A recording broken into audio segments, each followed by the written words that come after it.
We are continuing our conversation with candidate for governor Dan Malloy and Associated Press reporter Sue Haig. Thanks, guys, for sticking around. You know, another key that we hear a lot about to reviving the economy is going to be building a strong workforce. And we've seen the tuition fees at UConn go up. What do you think that we could do to make sure that UConn and our whole state university system remains affordable and appealing to students locally, and then keeps them here? Yeah. Well, the thing that keeps them here are jobs. I mean, that's what happens. And by the way, if you have more employers, you have more employers contributing to those universities as well. You know, we've lost some of those contributions over the years as companies have left Connecticut. We need to rebuild that bank of companies that are also supporting these great institutions. And not just UConn. You know, it's Eastern and Western and Southern and Central, and it's a great community college system. So I'm pro-education. So this is something that people in Connecticut need to understand. We have a more rapidly aging workforce in Connecticut than just about any country, any state in the nation. So it is incumbent upon us to make sure that we're producing the next workforce. Some of the things that I've said is at least 4 of the 12 community colleges need to go in the direction of granting 4-year degrees. Now, 4-year degrees meaning a baccalaureate. Right. Most people who will attend and get that degree through a community college are going to do it over a longer period of time. But it's affordable, and they'll pay us back an additional tax revenue because their income is going to be higher.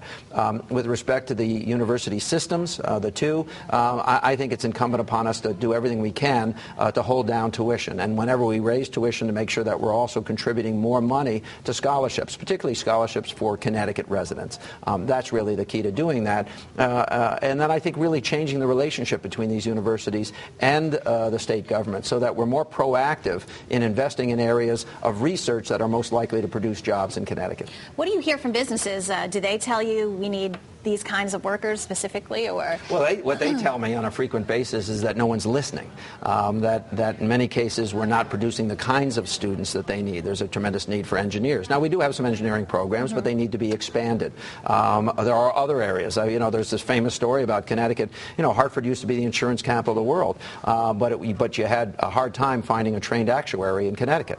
You know, we need to be responsive to the jobs that are currently here. We also need to be able to predict reasonably well what jobs are going to be created in the state of Connecticut over the next 5, 10, 20 years, and make sure that we have a pipeline of good students in those areas.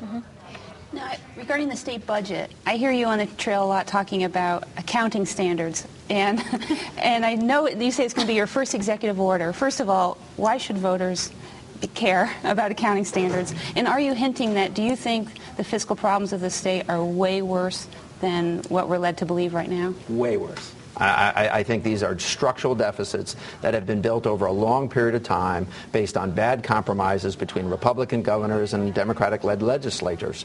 They had to compromise because the governor wouldn't do what they needed her to do, which may have been either raise revenue or veto budgets, and they didn't want to take the heat for doing it. What we need is a governor who is going to sit down with people and say, we are going to make a structural change so that we don't recreate this problem when the economy goes up again. That's called Generally Accepted Accounting Principles, GAAP.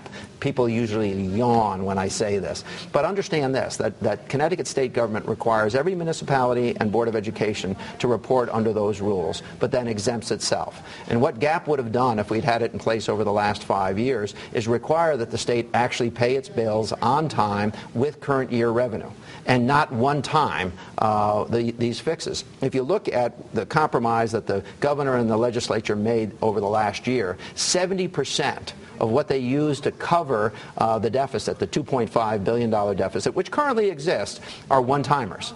We're running out of one-timers. We should have made the structural changes. The first change is to have rules in place so that we don't recreate these behaviors.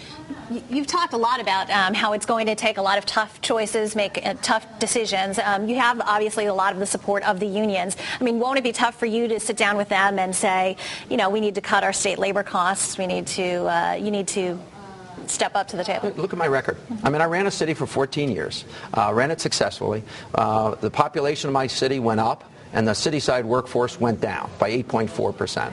And we lowered crime and improved city services. I have their support because they're worried.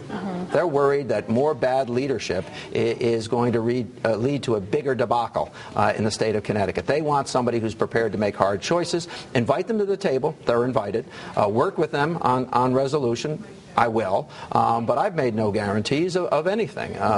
That's a reality. But I'm also not putting targets on people's back either. But I want to be very clear. I've said I will reduce the part of government that I run, the non-civil service, non-unionized positions, by 15%. I'm going to ask the legislature to do the same thing. I'm going to ask the judiciary to do the same thing.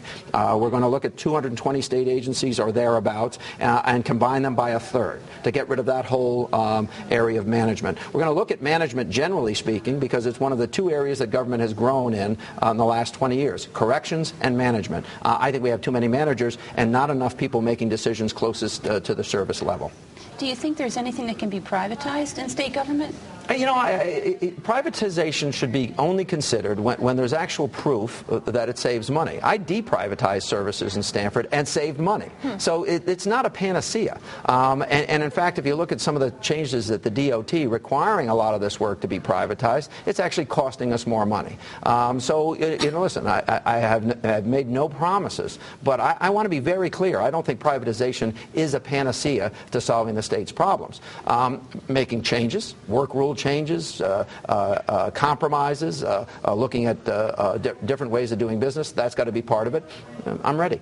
We have less than a minute, but I wanted to ask you, how critical do you think your choice of Nancy Wyman was? Oh, it was, listen, I joke, but it's not such a joke. People should consider me for governor because I was able to convince Nancy Wyman to run for lieutenant governor. I mean, here's a woman who knows more about how to lower the cost of health care in the state and build a system that is universally accessible than anyone else. She knows more about it than anybody else. And she has sounded the fiscal alarm, which I am now talking about and have been talking about for years, but she sounded it as a statewide Democratic office holder. She has credibility with independents, Republicans, and Democrats. She's going to be a full partner. She's going to be charged with overseeing our new medical system in the state of Connecticut and making sure that we get our economic house in order.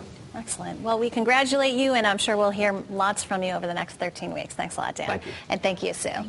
Well, coming up ahead, Dan was not the only winner. We're going to take a look at who else won the right to keep running.